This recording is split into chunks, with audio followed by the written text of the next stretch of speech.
자비가 풍성하신 하느님 책 56페이지 제일 하단 부분 살펴보도록 하겠습니다.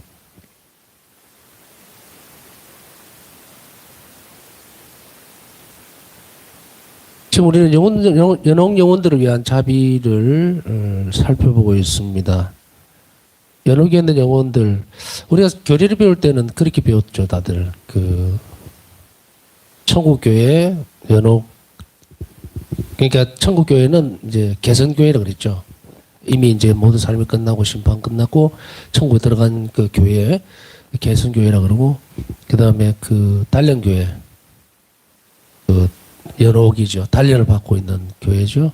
그 다음에 지옥은 아예 말할 것도 없고 이건 해당될 사항도 아니고, 현세적인 교회, 이제 현재 이 교회는 이제 전투교회라고도 얘기를 하죠. 현재 이 안에서 싸우고 있으니까. 그러나 이 세 군데의 교회 모습들은 공통적으로 살아 있습니다. 그것을 우리가 지금 좀 강조를 해야 되겠죠. 말씀을 앞서서 드렸습니다만은 우리에게 있어서 이런 의식이라든지 이런 것은 참 중요합니다. 어떤 의식들이 중요할지는 어제 좀 말씀을 드렸고요.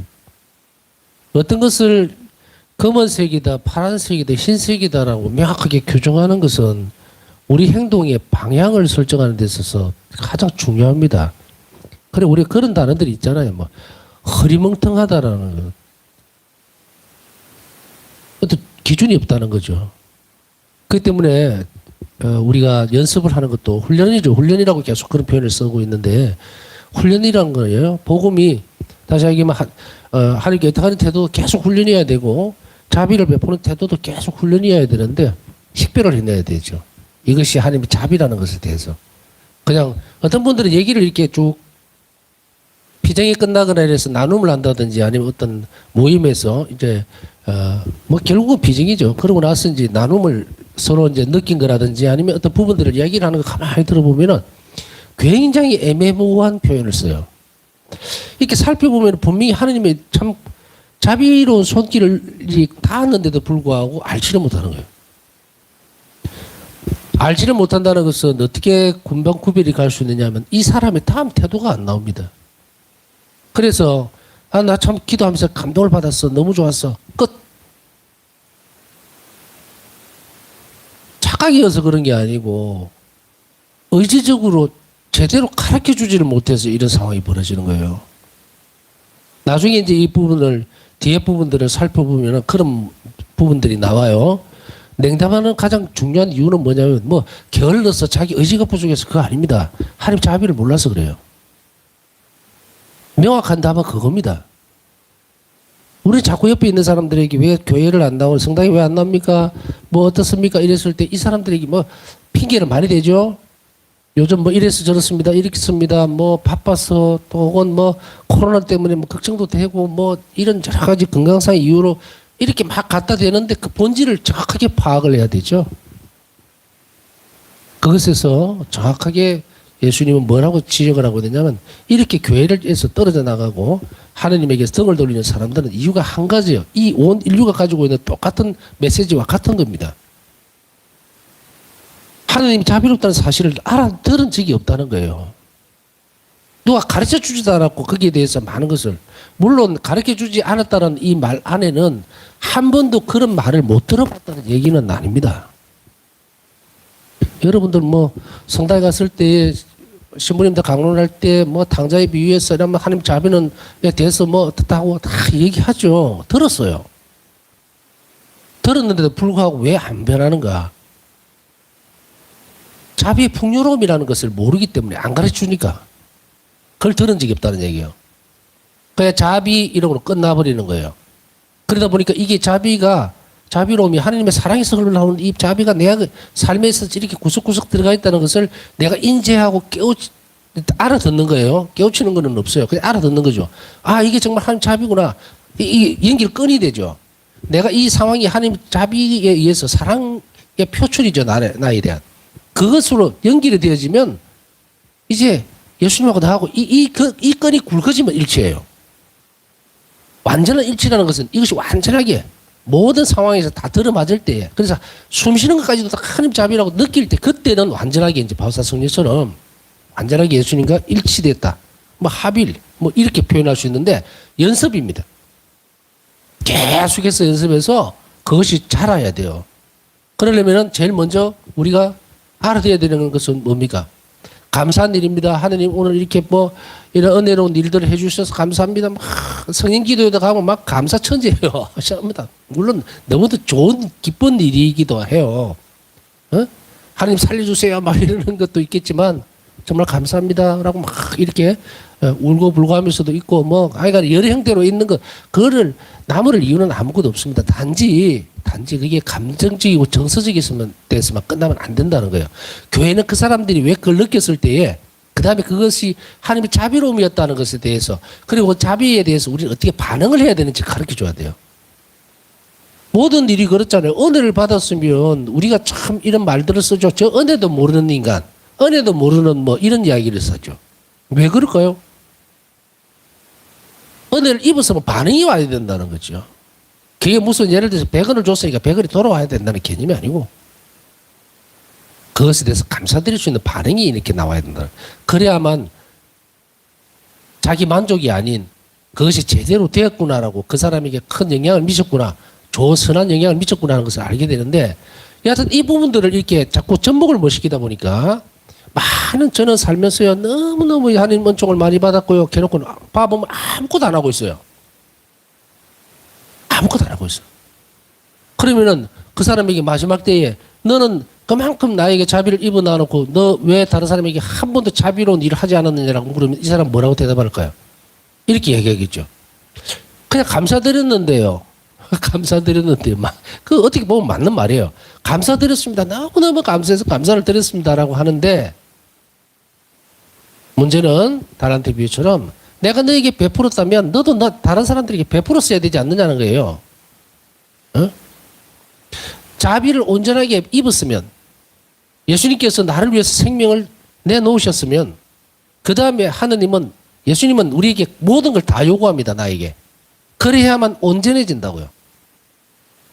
어줍지 않게 뭐 3% 5% 그걸로 상응한다? 아니 그러면 천국에 갈 때 우리 반만 갈 거예요? 반만? 3분의 1만 갈 거예요? 아니잖아. 그때는 다 들어가고 싶어 하잖아. 머리부터 발끝까지 다. 그거를 알면서 왜 그러냐고. 물론 이 과정 안에는 좀 많이 생략하고 건너뛰는 거 있습니다. 여러분들 다 듣고 배웠기 때문에 이 부분들을 싹둑싹둑 잘라서 그냥 건너뛸 수도 있으니까 천천히 잘 배워서 따라오시면 되고요. 그래서 이 간격 안에서 보면은 모든 것을 다 요구하기 때문에 이것은 와 하나님 뭐 이렇게 요구하느냐. 글쎄 나를 위해서 돌아가셨는데 생명을 주셨는데 나도 다 드려야 될 거예요. 그래서 이게 요구되어지는 것이 뭐라고 그랬습니까? 이게 그리스도인의 태도고 이게 의탁의 태도라고 그랬죠? 그러면은 의탁의 태도를 요구한다고 예수님은.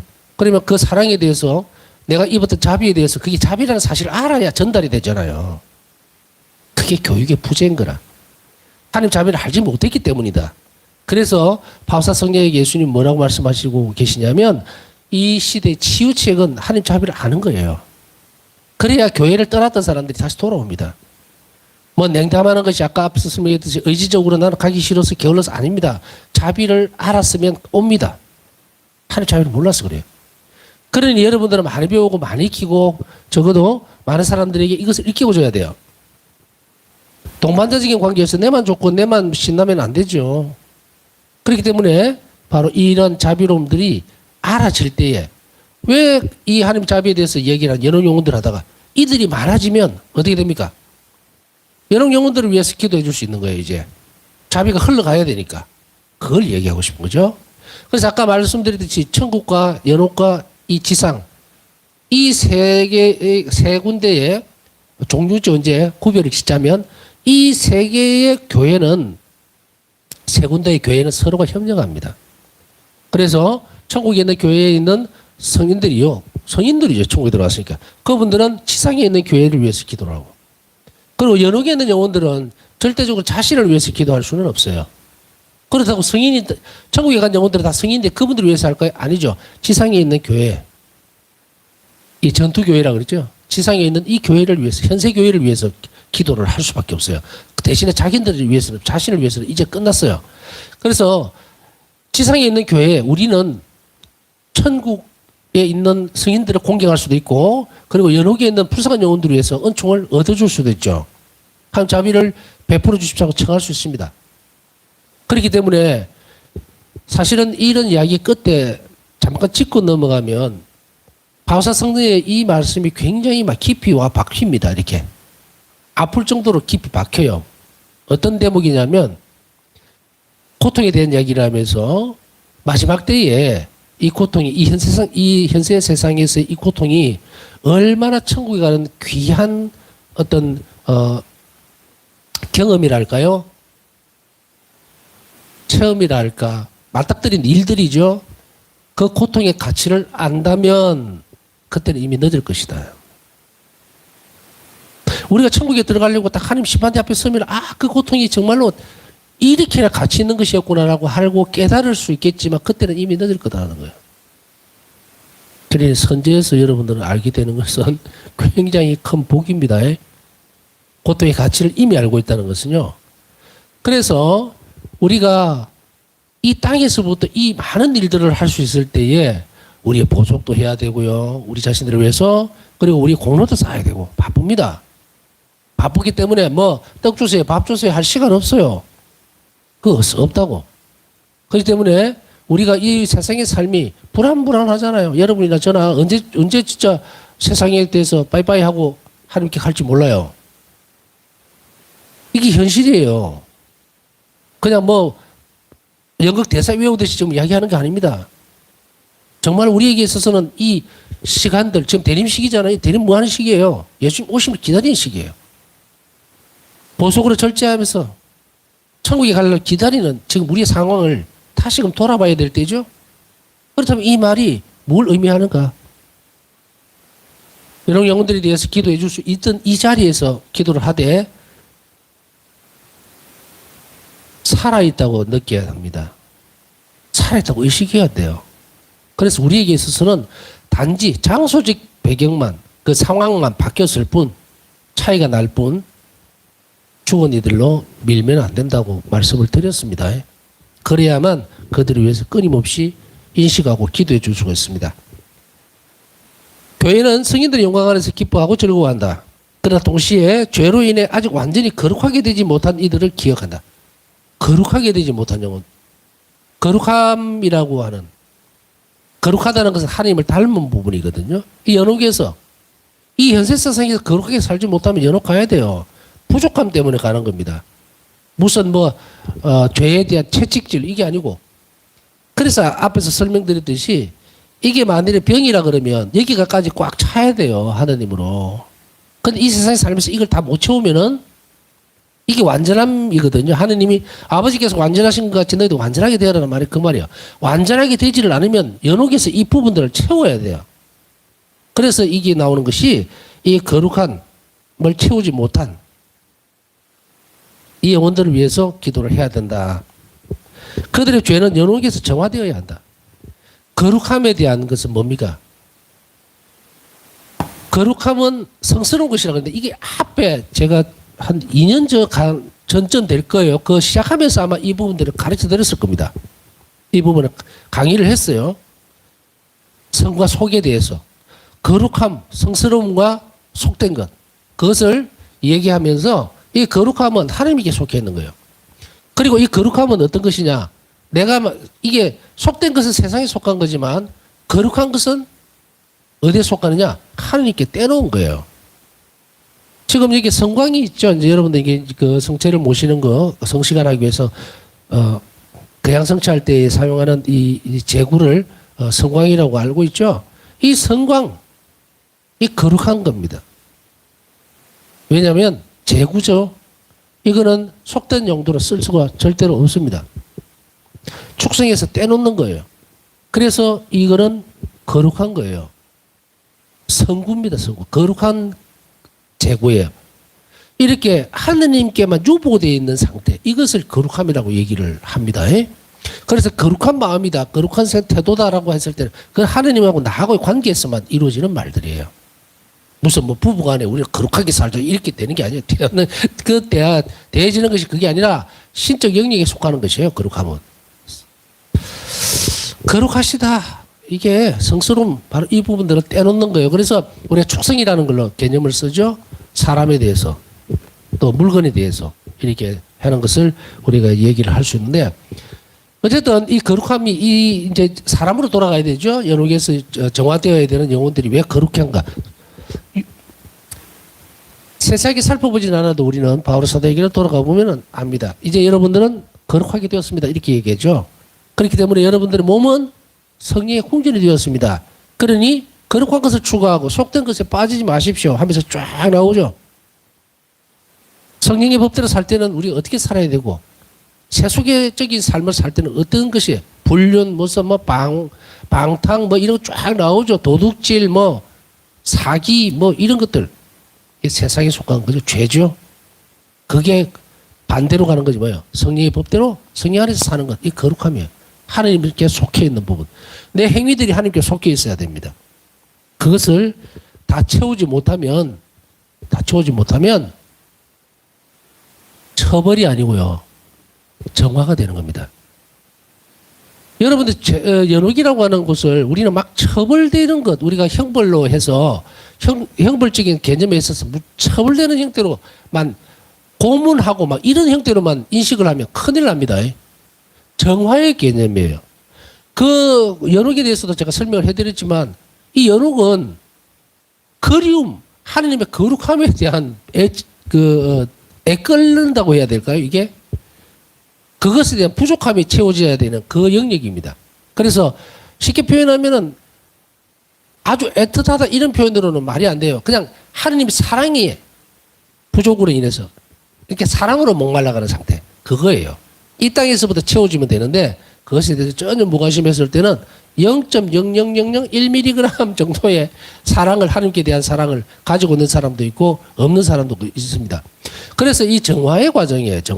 정화는 사랑을 채워주는 거거든요. 그렇기 때문에 이걸 단순하게 형벌이나 처벌로 보기에는 안 맞다. 그러니까 우리가 여기에서 우리가 이렇게 보면 되죠.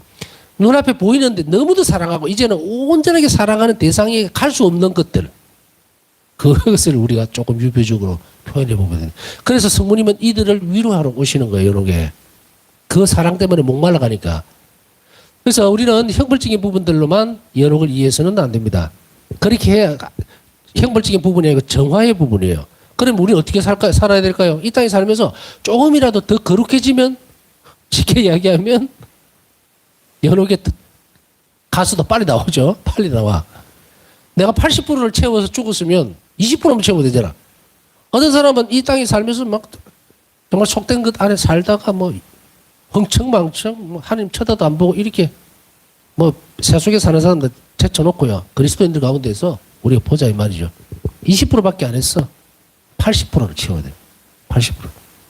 그럼 그 80%를 채울 동안에 그 연옥벌이 얼마나 괴롭겠습니까? 고통스럽죠. 정화를 시켜야 되니까.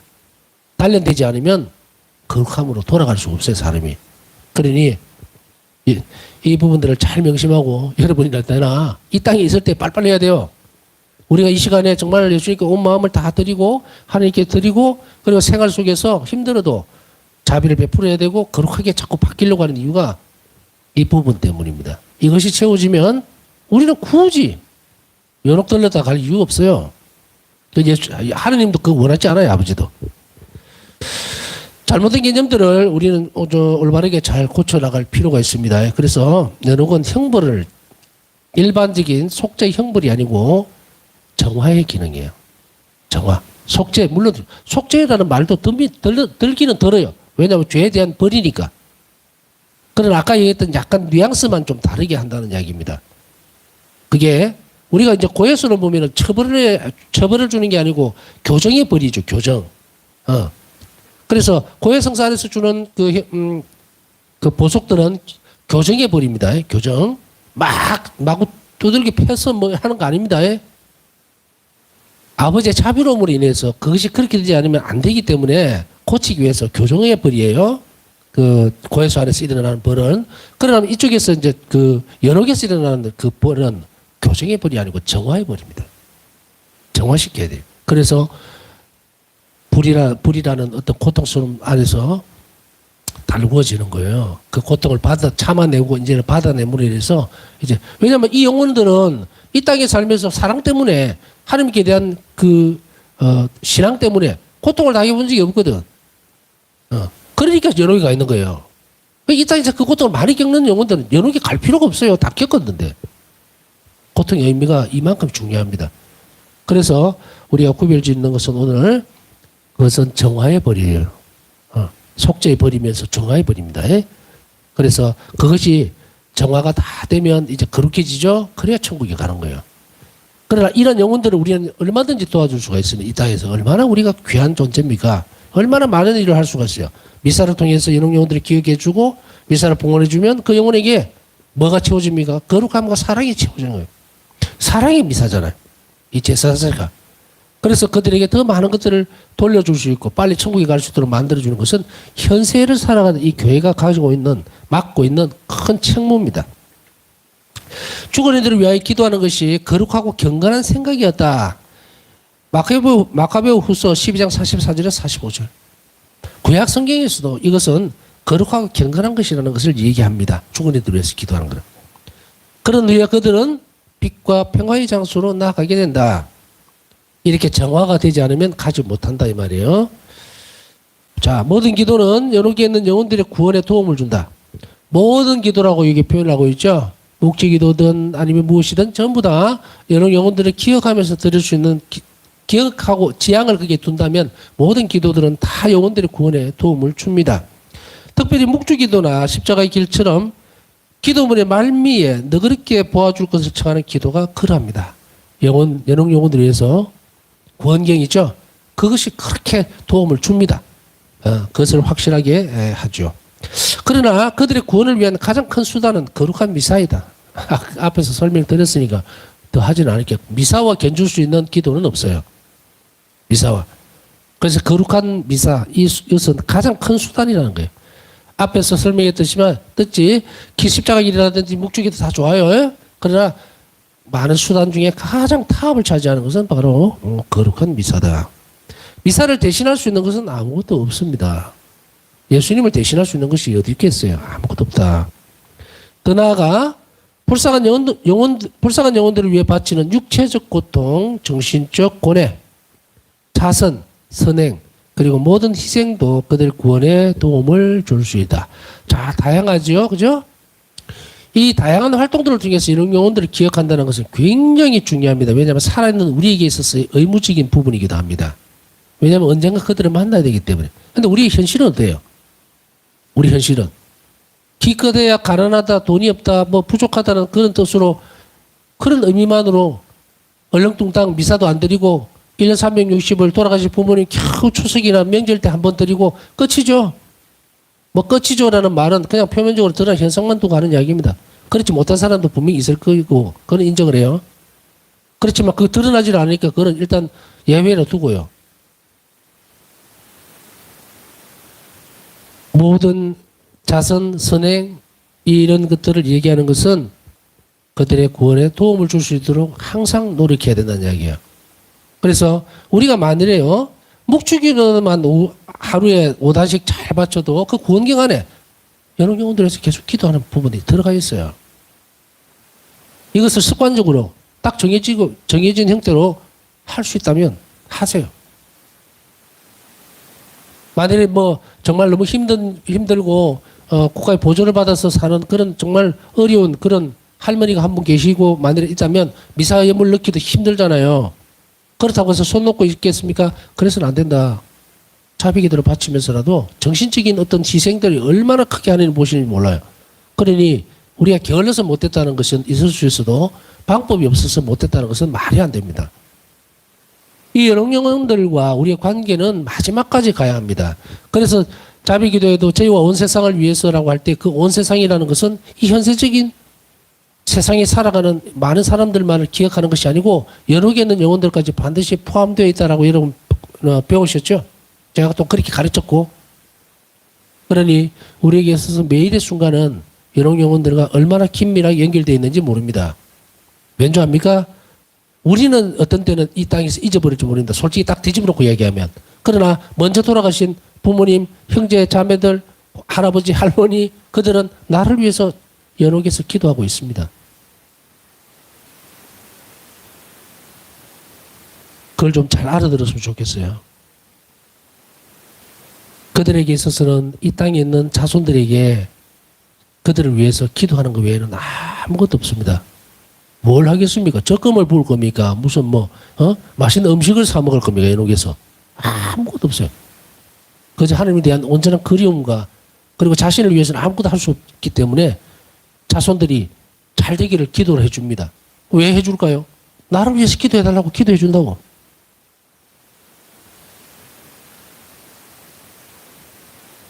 어떤 날을 받아서 미사나 드려주고 또 평상시의 삶에서는 깜빡 아주 그냥 새카맣게 잊어버리고 그렇게 하지 말라고 지금 교회는 얘기를 하고 있고 우리는 늘 자비로워야 된다는 것은 바로 이런 태도까지도 포함되고 있다는 것을 우리는 지금 배우고 있습니다. 연옥에 있는 영혼들은 어떤 방법으로도 스스로를 도울 수는 없지만 하나님께 기도하며 이 땅에 있는 사람들을 도울 수는 있습니다. 그러니 한번 아까 말씀드렸잖아요. 이제 우리는 한번 돌아볼 필요가 있지 않습니까? 먼저 돌아가신 조상들이 나를 위해서 혹은 부모님들이 나를 위해서 지금 애타게 기도하고 있다는 그걸 기억이나 하고 있는가? 문제는 항상 모든 것이 그래요. 내가 있었던 돌아가신 분이 아버지가 나를 위해서 기도하고 있었다는 사실을 내가 인지하는 순간에 열매가 맺혀요. 열매가 맺힌다고. 마치도 앞에서 얘기를 몇 번이나 강조를 했지만 예를 들어서 수도꼭지까지 이렇게 물이 와 있어요. 채워져 있다고. 이걸 턴다는 것은 알아듣는다는 이야기예요. 오늘 여러분 배우셨으니까 정말로 먼저 돌아가신 부모님들이 나를 위해서 이렇게 기도하고 계셔서 감사하다라고 딱 느끼는 순간에 이제 그렇게 해도 기도가 확 쏟아져 들어오는 거야 나한테. 이해가 가십니까? 그것에 또 감사하면서 그분들을 위해서도 해야 돼요. 자비는 쌍방간이라고 그랬잖아요. 쌍방간에. 어떻게 보면 얼마나 큰 자비입니까? 연옥에 있는 영혼들이 아무것도 할 수 없으면 너무도 힘들고 고통스러울 건데 이 땅에 있는 사람들을 위해서는 기도할 수 있도록 열어줬으니 그들이 우리를 위해서 기도해 주기 때문에 우리도 그들을 위해서 기도를 해줘야만 쌍방간이 되잖아. 자비가. 그런데 그것을 내려는 와 있는데 수도를 내가 그런 아무 개념도 없이 평생을 살았다면 그 기도가 어떻게 됩니까? 죽는 순간에 알게 되겠죠. 내가 그 은혜를 입지 못했다는 거를. 이런 것들을 빨리빨리 잘 찾아서 여러분들이 얼마나 넓은 어떤 보물창고인지 몰라요.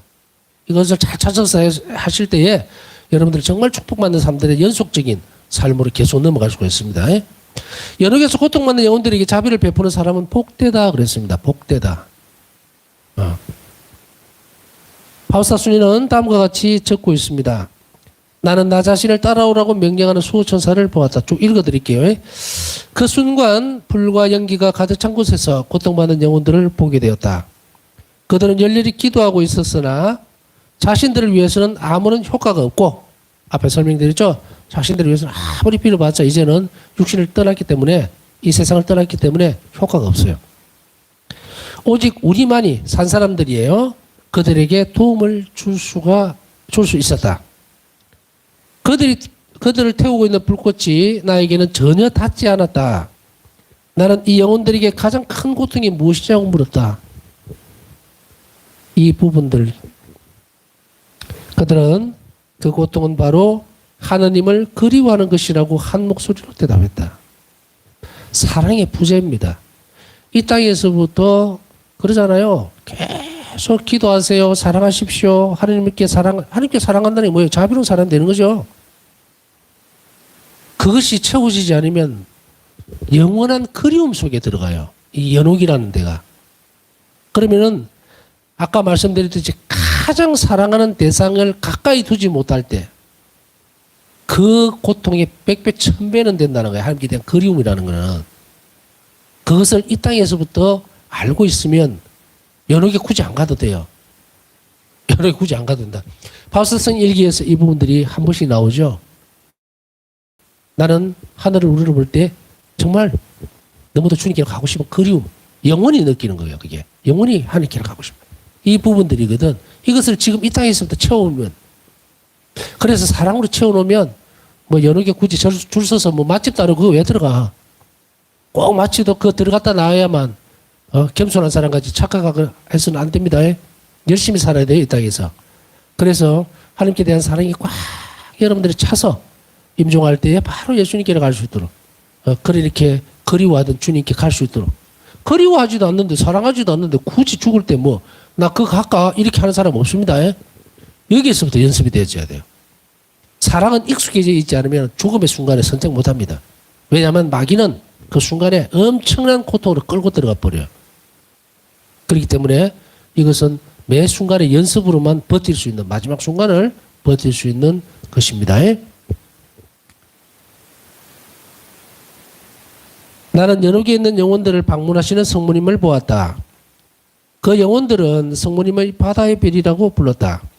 성모님께서는 그들에게 원기를 북돋아 주셨다. 나는 그들과 좀 더 얘기를 나누고 싶었으나 수천사에 떠나자는 손짓에 그 고통의 감옥을 벗어났다. 나는 이러한 내적 음성을 들었다. 내 자비는 이것을 원하지 않지만 내 정의가 그것을 요구한다. 1기 20분. 연옥은 하나님 보내는 데가 아닙니다. 예수님은 뭐라고 말씀하셨는지 다시 한 번 더 읽어드릴게요. 내 자비는 그것을 원하지 않는다. 그러나 내 정의가 그것을 요구한다.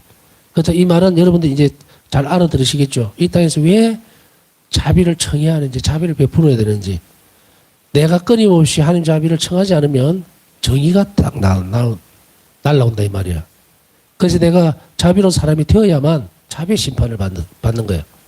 내가 이 땅에서부터 하나님 자비를 전혀 알지 못하고 이웃에게 자비를 좀 못한 사람은 자동으로 정의가 날라와요. 정의가. 그러면 살아남겠습니까? 못 살아남습니다. 그래서 자비롭게 살아가는 거예요. 심판은 바로 이런 것으로서 결론이 나게 됩니다. 오늘 우리가 배웠던 부분들, 하나님께서 베푸셨던 큰 은총들, 하나님이 이것을 다 가르쳐 주는 것은 어마어마한 은총들입니다. 그래서 우리가 여기서 삶으로 살아내는 것, 그것이 되게 중요해요. 그래서 수도꼭지를 딱 털어야죠. 이제 하나님의 자비와 은총은 내 앞에 와 있어요. 모든 것을 다 만들어 줬습니다. 이제 하나님 자비로 내가 그걸 털면서 내 삶을 그곳에 적셔 나갈 때에 우리는 마지막 순간에도 하나님께 예수님 손을 잡고 천국으로 갈 수 있다는 것을 분명히 기억을 해야 합니다. 남은 시간 묵상하면서 하루하루의 시간들을 늘 먼저 가신 천국에 간 영혼들이 아닌 연옥에서 고통받고 있는 하나님 사랑을 갈구하는 영혼들을 늘 잊지 않고 매 순간 그들에게 자비의 손길을 내밀 수 있는 그런 사람이 될 수 있도록 은총을 청하면서 남은 시간 묵상하도록 하겠습니다.